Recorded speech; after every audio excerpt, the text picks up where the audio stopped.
दोस्तों 8 billion population की ये दुनिया बहुत ही बड़ी और विचित्रता से भरी है। बड़ी होने के बावजूद हम अलग अलग जगह से एक दूसरे को कम्युनिकेट करके अपना अपना ज्ञान एक दूसरे से साझा करते हैं। ऐसे ही चलते चलते आज हम इस पृथ्वी के अलग कोने में रहने वाले दोस्त से भी चंद मिनटों में बात कर सकते हैं। मगर इस साइंस से भरी दुनिया में भी एक ऐसे ट्राइब के लोग हैं जो आज तक इन सब चीज़ों से बिल्कुल अनजान है। ये लोग हैं द नॉर्थ सेंटिनलिस्ट। तो अंत तक वीडियो में बने रहे क्योंकि आज हम इसी ट्राइब के बारे में चर्चा करेंगे और इन लोगों की दुनिया से आइसोलेटेड रहने के कारणों को भी जानेंगे।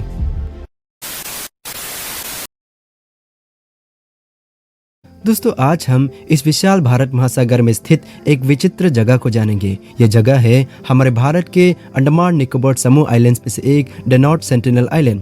60 स्क्वायर किलोमीटर में फैले ये जगह बहुत सारे विचित्रताओं से भरी है, जहाँ बसती है द नॉर्थ सेंटिनलिस्ट ट्राइब। मगर इस ट्राइब की एक खासियत है कि ये किसी दूसरे जगह के लोगों से कम्युनिकेशन करना पसंद नहीं करते। मगर क्यों, इस सवाल का कई जवाब हैं। हिस्टोरियन के माने तो ये ट्राइब दुनिया का सबसे पहला ग्रुप ऑफ ह्यूमंस का हिस्सा है, जहाँ ईस्ट अफ्रीका से ये ग्रुप यमन से इंडिया, इंडोनेशिया और ऑस्ट्रेलिया जैसे कई देश तक माइग्रेट किया और हजार सालों के बीच ये ह्यूमंस एक दूसरे में मिक्सिंग होने लगे, क्योंकि ज़मीन से अलग अलग जगह पर आसानी से जाया जा सकता है। मगर जो इस आइलैंड्स के बीच रह गए वो पूरी दुनिया से अभी तक आइसोलेटेड रहने लगे। बताया जाता है कि सेंटिनलिस्ट लोग इस आइलैंड पे आज से 10 से 30 हजार साल पहले आए थे और तब से यहाँ पर फंसे हुए हैं या फिर आइसोलेटेड होकर रहने लग रहे हैं। इसका मतलब ये हुआ कि ये लोग आज भी खेती करना नहीं जानते हैं, क्योंकि खेती का शुरुआत आज से बस 12,000 साल पहले हुआ था। मगर जैसे ये आइलैंड घने जंगल और अनेक फलों के पेड़ से भरे हुए हैं, तो शायद ही इनको खेती की जरूरत महसूस हुई होगी।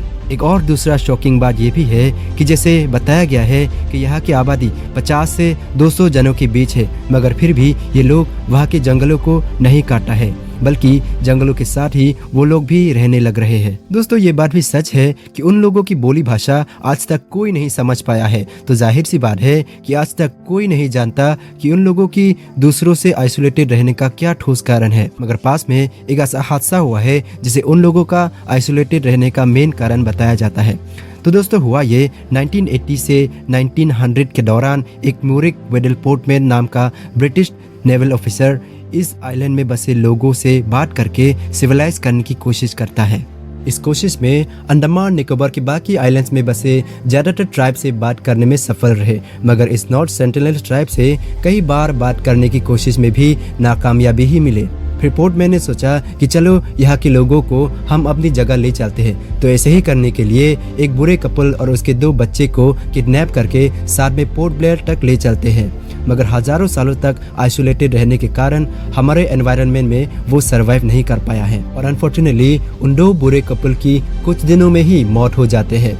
इसे देख के पोर्टमैन वो 2 बच्चे पे तरस आते हैं और वापस अपनी उसी जगह छोड़ आते हैं। इसी पर ही एक्सपर्ट का मानना ये है कि वो जो 2 बच्चे जिसे बाहर लाया गया था, तो संभव है कि जाते वक्त अपने साथ कई हार्मफुल बैक्टीरिया शरीर में ले जाते होंगे। वो बैक्टीरिया जिसे हमने युगों तक इवॉल्व करके इम्यूनिटी हासिल किया है, मगर हजारों सालों तक आइसोलेटेड रहने के कारण उन लोगों के शरीर बाहर से जाने वाले बैक्टीरिया को नहीं झेल पाए होंगे। इसका परिणाम बीमार और कई लोगों की मौत।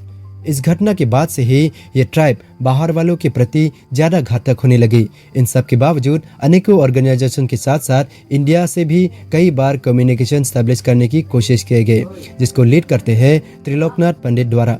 मगर अनेकों कोशिशों के बावजूद इस्टेब्लिशमेंट ना कर पाने के कारण इस ट्राइब को अपने हाल में ही रहने देने का डिसाइड करते हैं। ऐसे ही चलते चलते 1997 में एक मछुआरे गलती से उस आइलैंड में जा पहुंचता है और वो लोग इस मछुआरे को जान से मार देते हैं।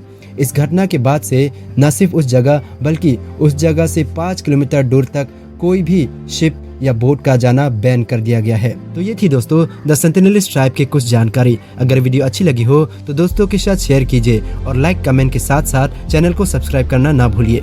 मिलता हूँ अगली वीडियो में, तब तक के लिए जय हिंद, जय भारत।